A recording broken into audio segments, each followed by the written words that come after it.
Makkat Choshech is unusual in that if we consider the progression of the Makos, we would think that they go from less intense to more intense, with Makos Choros being the most intense and most severe punishment. And yet, Makkas Choshech is darkness is a weak tea of a Makkah in many ways. There were no Egyptians hurt in the making of this Makkah.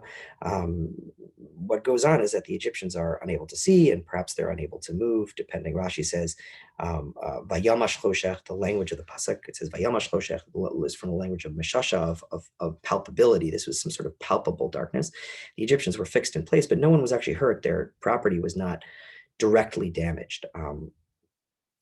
Now, why is it that this is considered a Makkah at all, if in fact the Egyptians were not in any way more than inconvenienced at that? And in what way is this the second to last Makkah, which would suggest that it would be the most or more severe on this more severe spectrum? What was the purpose of this Makkah? So Rashi explains that there were two reasons for this Makkah. One was the allowing the Jews to case the houses of the Egyptians, so to speak, to see their gold and silver and allow them to know what to ask for so that they could leave Mitzrayim with great riches. The other was to allow 4/5 of the Jews who were unworthy of redemption to die quietly, so to speak, without the Egyptians knowing, and be buried during the Makkah so that the Jews would not be embarrassed. But in any event, both of these reasons seem to be to the benefit of the Jews rather than to the detriment of the Egyptians. And so in what way, again, is this a Makkah? So I think we need to think a little bit more about what the nature of this Makkah was. So there are various naturalistic approaches to the Makkah among the Mefarshim. For example, Ibn Ezra sees this Makkah as a dense kind of fog that rolls in over the ocean. In fact, he says himself that he has been stuck many times in this kind of fog, and it's so dense that it would not allow candles to light, it would not allow anyone to see. Similarly, there are other Mefarshim, for instance, Abarbanel and Shadal following him, who view it as the consequence of the wind that blew away the Arbed, then kicked up a tremendous dust storm. Shadal actually compares it to a dust storm which obscured vision and was a form of darkness. Shadal compares it to the Khamsin of Egypt, which is a southern wind, that hot southern wind that blows up major dust storms in Egypt for a 50-day period, hence the name Khamsin. For Arabic 50, that occurs in Egypt and around the Mediterranean.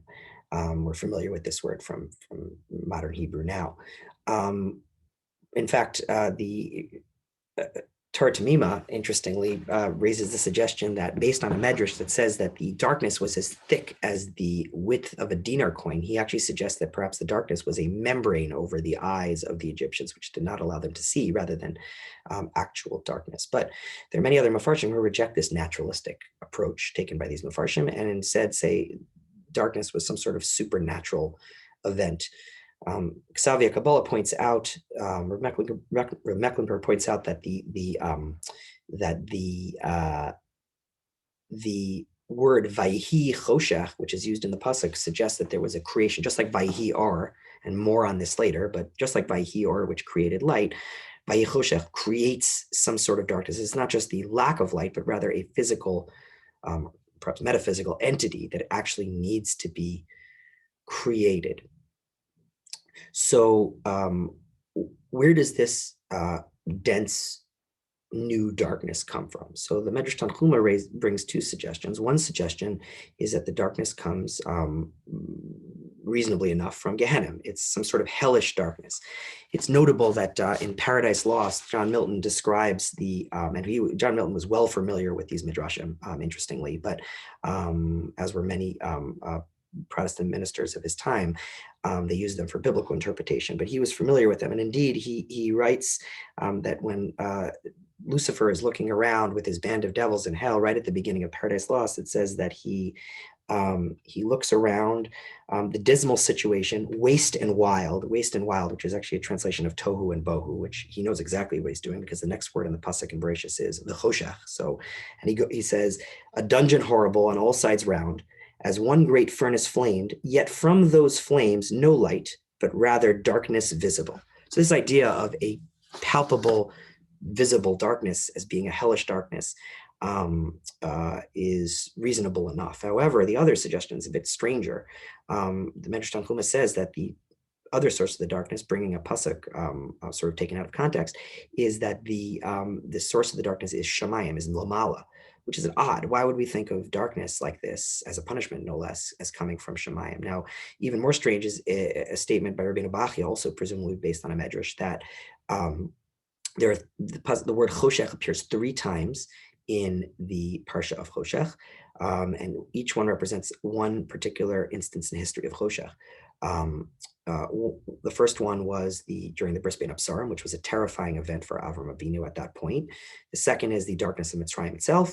And the third one, oddly enough, is the Arafel, the dark cloud that was on top of Har Sinai that Moshe went into to get the Torah. So again, a strange idea. Why is this darkness a negative thing? Is it a positive thing? What exactly is the source of this? So there's a very interesting, intriguing suggestion made by the Or HaChaim HaKadosh that says that the darkness was actually subjective. So in other words, there was this entity that came from God, and it was viewed differently by different people. So Rishayim, the Mitzrim, all viewed the darkness, all viewed Choshech as a punishment, as dark, whereas the Jews viewed it as light, even though it was the same exact entity. It just depended on your vantage point, on the eye of the beholder. Interestingly, Kleyaker says something along the same lines. He says that the word Vayamash Choshech actually comes from the language of Hasara, of removal. And essentially what Hashem did was he removed the darkness from the measure of darkness from the Jews and gave double darkness to the Egyptians, so that where the Jews had light all day and all night, their nights were also light. The Egyptians had only darkness day and night. So again, we see this notion of subjectivity. And so it may be that the Makkah was actually a subjective instance where you had some sort of creation that was brought into being by God that was viewed differently by those who deserve punishment, as opposed to those who did not deserve punishment. There's a final intriguing approach that I think is worth discussing. The Sfas Emes quotes his grandfather, the Chidushei Rebbe, the first Ger Rebbe, describing a link between the 10 Makos and the 10 Asarim Amaros, the 10 statements of Vayomer, 9 statements of Vayomer, and one of Bereshis Bar Elokim that start off Bereshis, that God used to create the world. He doesn't line them up one by one. And indeed, if you actually look at them, it makes more sense that they're not in order, that there are certain Makos that clearly correspond to certain memros of creation. But it is clear that Vayhi Or is parallel, which is the second mimer, the first one being Bereshis Bara, is parallel to the second to last Makkah of Choshech, Vayhi Or, Vayhi Choshech, right? So the two are opposing. So what's going on here? So the idea that's underlying is, I think, that that the act of creation, the Asar Mamaras, was God laying out in nature a series of well-designed natural laws that would underlie the universe and the world. And this was done kind of sequentially and with a plan. The Makos were an attempt to uncreate the world, to basically destroy the rules of nature and the laws of nature, to demonstrate to the world and to the Egyptians how much everything is in God's command. So in essence, the world was uncreated via the same stepwise approach as it was created. And so consequently, the second statement of Vayhi Or is undone in the second to last, almost fundamental Makkah, Vayhi Choshech, in that even the light, which allows us, as one of the fundamental things that allows us to function in this world, is undone in a command that actually creates a Choshech that is against the laws of nature and against what we're used to. And that perhaps explains the placement of the Makkah of Choshech, as well as how it unfolded. Thank you very much for listening.